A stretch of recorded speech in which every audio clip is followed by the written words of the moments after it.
gente, eu sou escritor via de regra, eu escrevo romance policial. Para quem gosta de Dan Brown, quem gosta de Sidney Sheldon, daí por diante, e os livros bastante características deles aí. Eu sou bacharel em Direito, também estou fazendo a minha graduação em Filosofia, eu sou apaixonado em Filosofia, nossa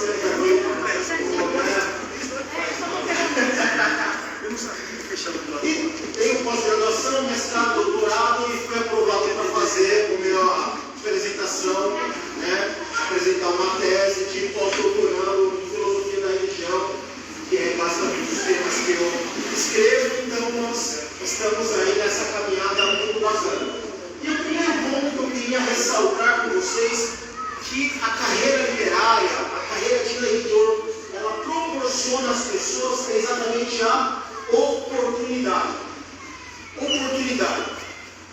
Até o Pablo Picasso ele fala uma coisa que é muito interessante. Ele fala assim: o mais importante de tudo na sua vida é você estar sempre preparado.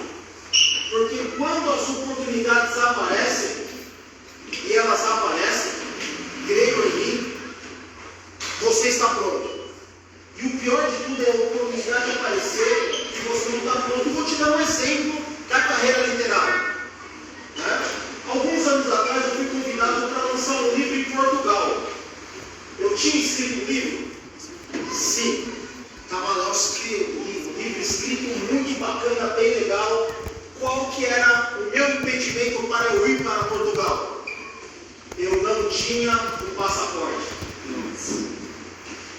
De repente a oportunidade bateu e eu não estava preparado. Eu tinha um livro, eu tinha experiência, mas eu não tinha o que validaria essa minha experiência. E não mais importante, eu ganhei um prêmio literário na França. Só que para você receber esse prêmio, você tem que estar lá na França, lá em Paris. O problema não era falar francês. O problema não era o livro, o problema não era a indicação. Qual que era o problema? O passaporte. Se você não tem passaporte, você não vai para a Europa, irmão. Aí o ano passado, com o lançamento do Enigma Blake, surgiu uma oportunidade de lançar o Enigma Blake lá em Angola. Qual que era a primeira coisa que exigiram? Passaporte. Passaporte. Perguntei, eu tinha passaporte? Tinha passaporte, aprendeu. Eu aprendi a lição, eu fui lá e já tinha o passaporte. Mas como a gente estava no período das eleições, as eleições de Angola, é junto com a nossa. Literalmente juntos. Tá? Seria o mesmo período, o mesmo tempo e com os mesmos problemas. Direita versus esquerda, lá tem um tipo de um Bolsonaro, tem um tipo de um Lula. Estava uma loucura. Então, como os embaixadores aqui do Brasil estavam lá em Angola, eu não consegui, mas eu estava pronto, preparado, porque as oportunidades aparecem. E eu queria trazer para vocês uma oportunidade de um escritor mundialmente famoso, chama Adrian McIntyre. Não sei quem já leu Adrian McIntyre, mas ele tem um livro muito famoso, que se chama A Corrente. Como eu sou escritor de romances policiais, eu vou trazer para o meu universo, Vou trazer para o meu mundo e acredito que cada um de vocês vão enxergar, porque a palestra tem essa característica de fazer você enxergar no seu universo. E o Adrian, como a maioria de nós, era um escritor que já tinha escrito muitos livros, porém, não obstante, ele tinha que pagar contas, porque ele ainda não tinha estourado. Não é porque ele estava nos Estados Unidos, não sei se alguém falou para vocês, não vou desromantizar a mente de vocês. Não são todos os escritores nos Estados Unidos que ganham um cheque calção de milhões, para você escrever o seu livro tranquilamente. Isso é um privilégio de poucos, como acontece aqui no Brasil. E ele teve que pagar as contas, tendo que trazer comida para os filhos, estava trabalhando de Uber. Talvez alguns aqui falem assim: poxa, não sou só eu que escrevo livros e trabalho de Uber. Eu trabalho como funcionário público. O Wilton é professor. Muitos de nós trabalhamos com alguma ocupação. Aí você vai e pensa, poxa, não sou só eu que sou escritor, que preciso de uma oportunidade. Só que ele estava lá dirigindo o seu Uber e de repente quem que aparece como o passageiro? Simplesmente o maior agente literário da América. Pergunta, as oportunidades aparecem? Sim. Vamos fazer um teste. Assim é sim e assim é não. As oportunidades aparecem? Aparecem. E de repente ele estava lá, ele, o escritor, um livro muito bom que ele tinha acabado de escrever, e aparece o maior agente literário da América, o Uber dele. Conversa vai, conversa bem, porque o escritor ele sabe conversar, na verdade. Ele sabe criar conexões, ele sabe criar laços. Poxa, eu sou escritor, que legal, eu sou agente literário, sobre o que fala o seu livro? É sobre a corrente. Corrente? A corrente, porque acontece um sequestro, de repente sequestro, a pessoa tem que sequestrar outra pessoa e essa corrente vai passando para frente e falou todo o livro dele. Ele falou, não, tá aqui, ó. Tá? Está aqui meu cartão, que eu já tenho um cartão, né? Está aqui o meu cartão, me liga amanhã, me manda o seu livro, que eu vou ler. Leu o livro, se apaixonou pelo livro. 2 semanas depois ele estava com um cheque de 6 dígitos na conta. De repente, uma oportunidade de alguém que estava fazendo Uber, se matando para conseguir pagar as contas, apareceu a oportunidade de ouro na vida dele e ele simplesmente eu vou daqui a pouquinho, deixa eu só gravar aqui a minha palestra. Escrever um livro é um privilégio. Tá bom? Não são todos que são escritores, é importante nós entendermos isso. Existem pessoas que escrevem livros. Mas se você pega assim os youtubers, atores, que escrevem um livro, às vezes não são escritores de fato. Nós estamos num ambiente de escritores. E as oportunidades, elas aparecem. De repente você está no seu local de trabalho, você vai realizar uma palestra e a oportunidade aparece. Então, qual que é a lição que nós temos que entender? Que as oportunidades, elas aparecem, mas você precisa estar pronto. Se você quer ter o seu livro a nível mundial, você tem que ter o seu passaporte. Você já tem que saber falar um espanhol, falar um francês, né? Para quem não fez um tour ainda, não é diferente fazer um tour no museu, no máximo, é mais louco. Isso é a oportunidade.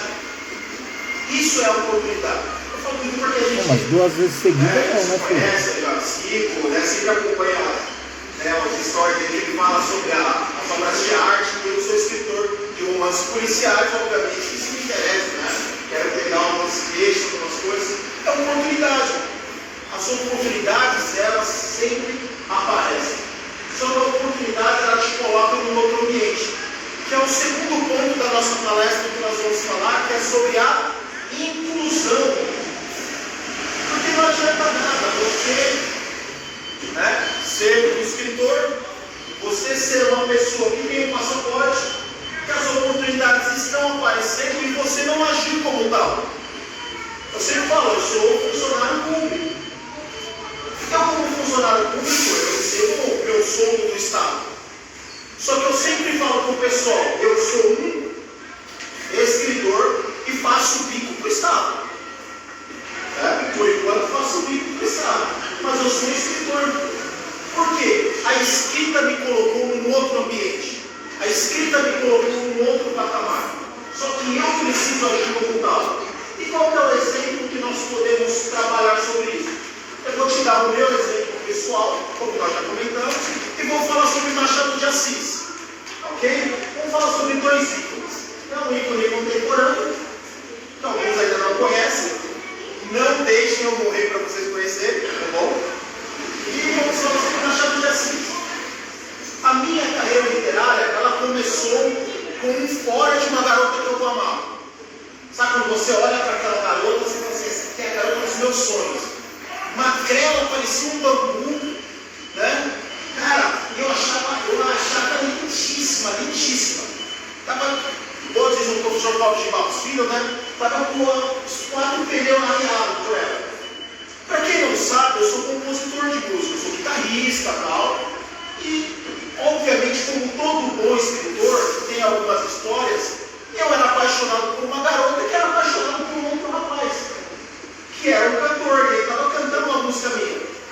E essa música tinha algumas palavras rebuscadas, né? Resplandecia e tal, uma coisa bem poética, né?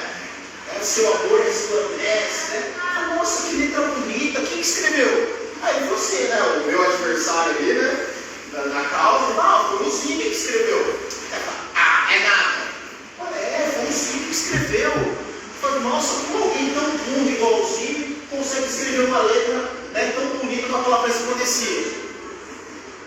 Talvez para muitos de nós é uma porta que se fecha. Você fala assim, cara, se a garota que eu estou apaixonado já está falando que eu sou burro, eu já não tenho muita chance, né?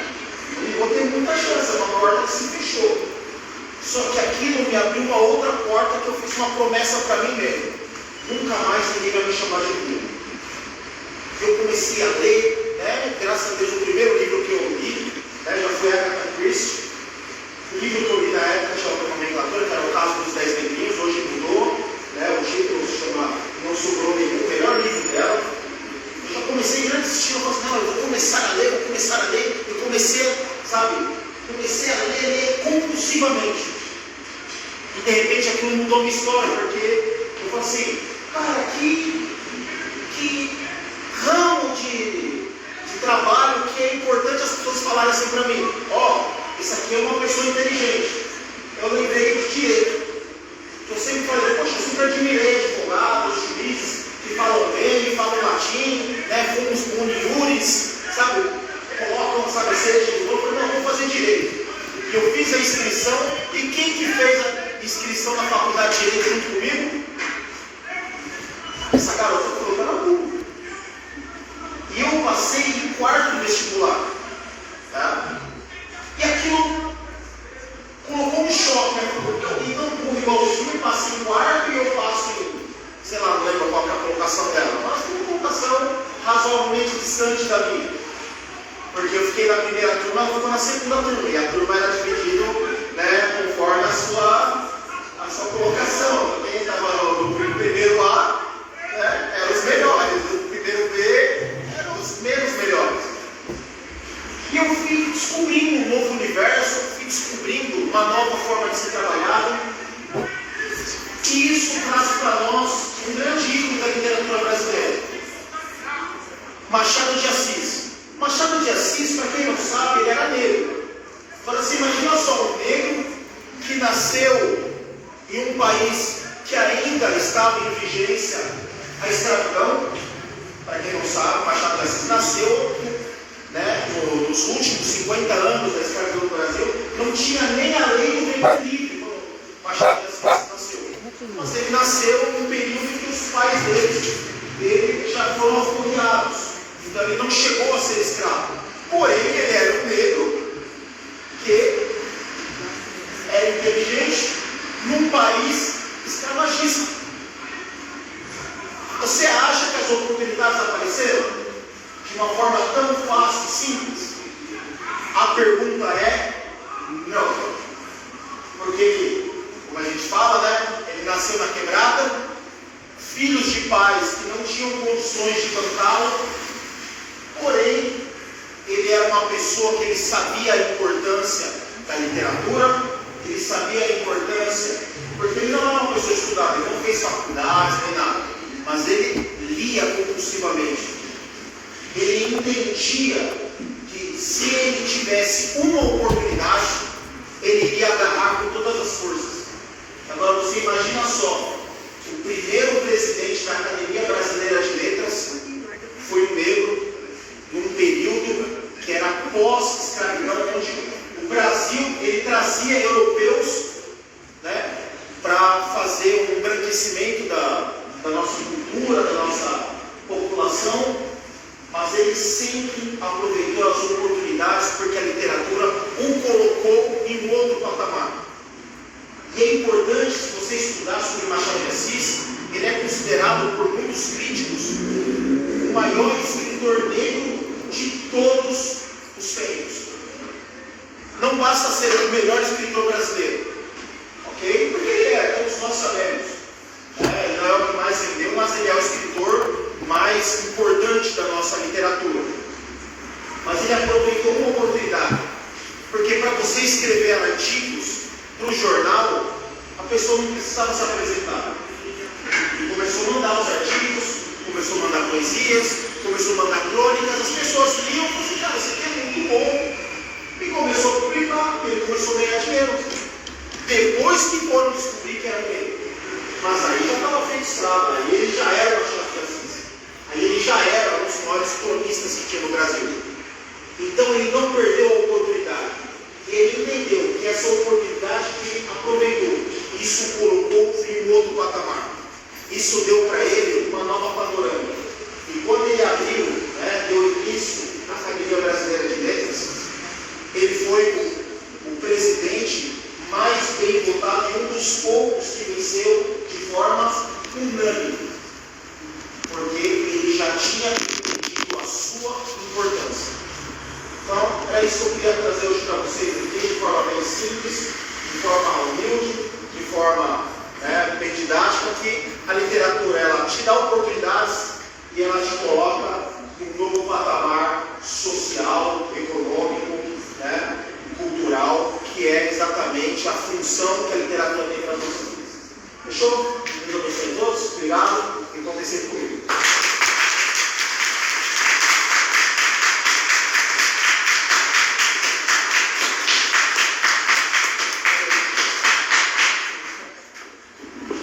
Valeu.